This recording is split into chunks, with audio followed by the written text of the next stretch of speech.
There is honestly nothing intelligent about artificial intelligence. The subject for me is the impact of AI on chemical industry. And I'll quickly talk to you about what is AI, some case studies, how does one go about adopting AI, and then some final thoughts from my side. There is honestly nothing intelligent about artificial intelligence. We go around talking about artificial intelligence. It's actually a misnomer. It was a term coined by John McCarthy in 1956. What really is artificial intelligence?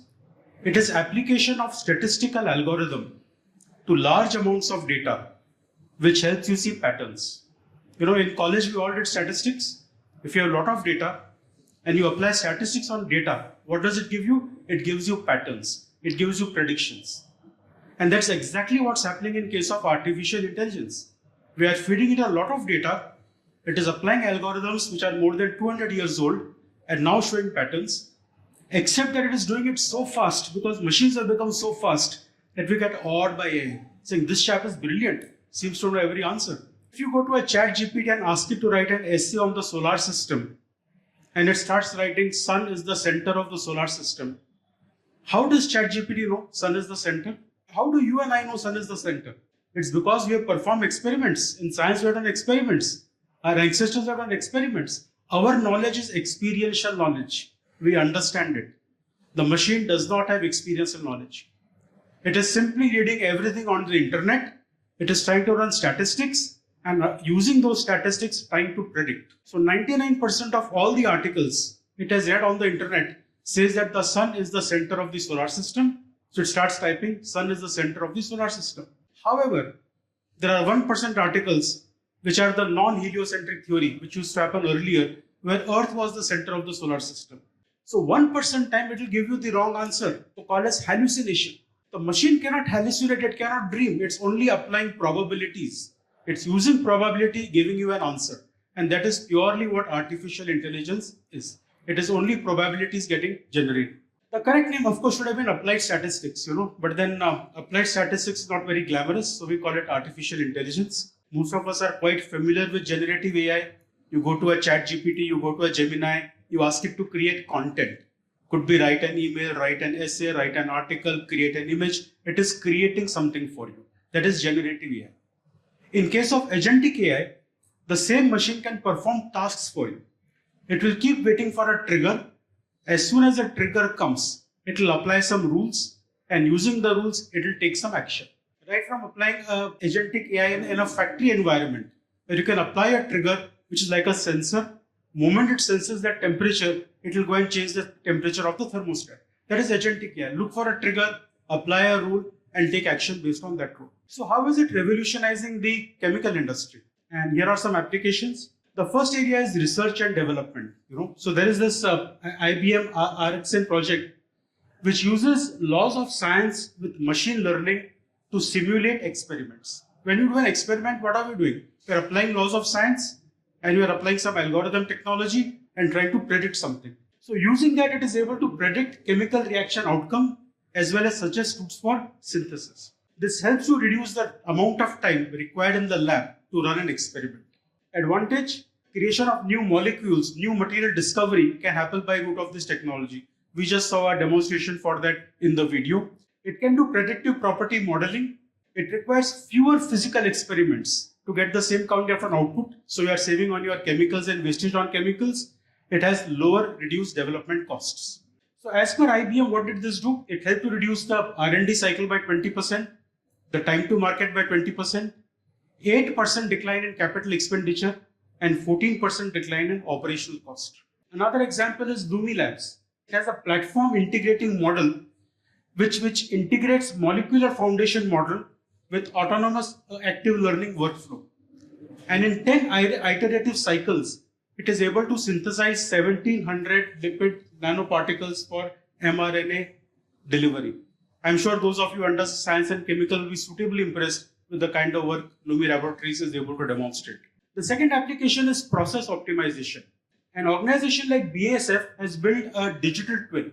What is a digital twin? Everything happening in the factory, you are trying to replicate that on a machine. So by using different kind of sensors and data points, you can actually build a digital twin just on the machine. By changing an input on the digital twin on your computer, you can try to simulate what would happen if this thing happened actually on the machine.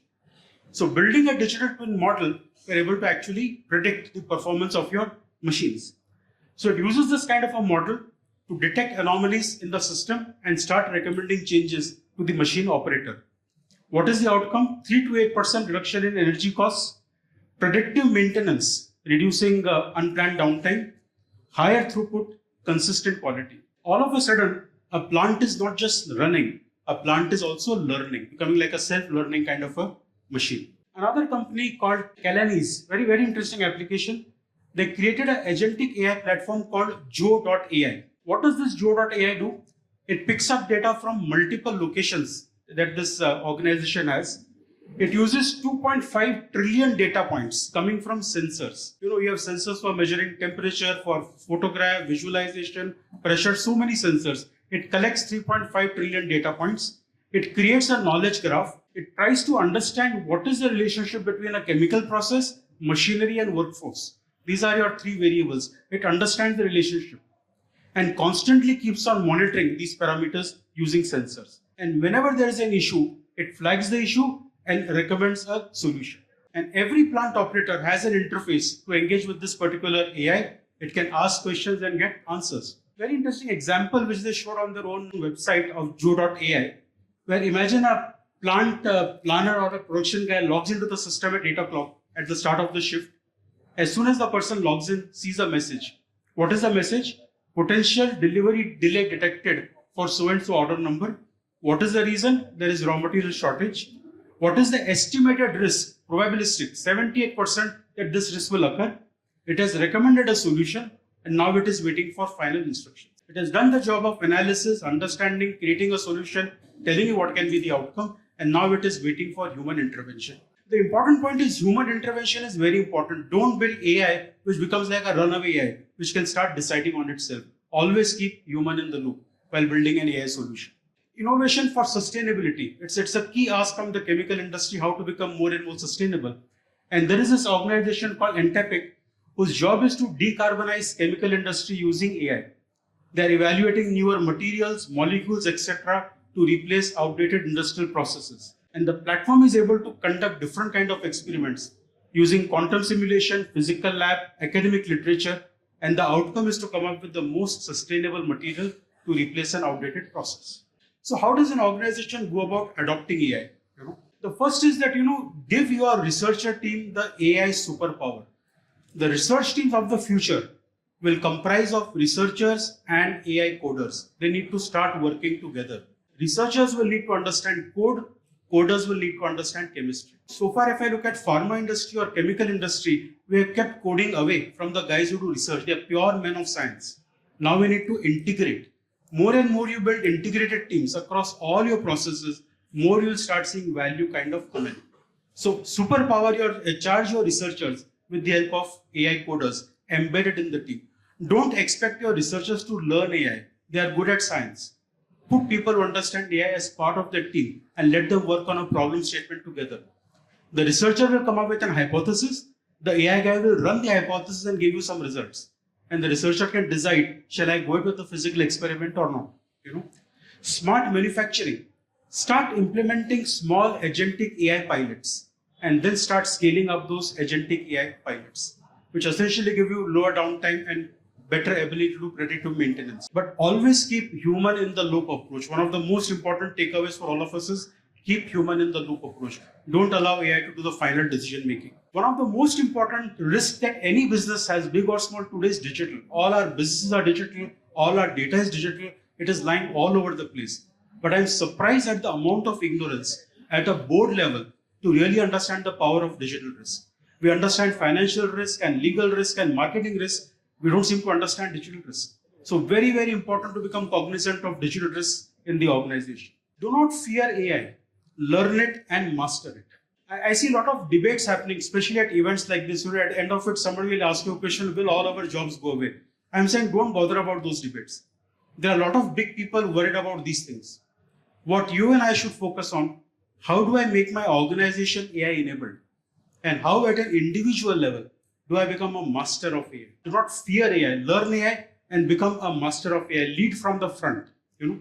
A lot of people use ChatGPT for drafting emails. That's a very sweet thing to do. But that's not the best use case of ChatGPT. It can do far better things if you know the power of using the platform. So here is the final thought. Artificial intelligence won't replace chemical engineers, but chemical companies who use artificial intelligence will replace chemical companies who don't. If you have not started your journey with artificial intelligence for your business, big or small, it's time to do so.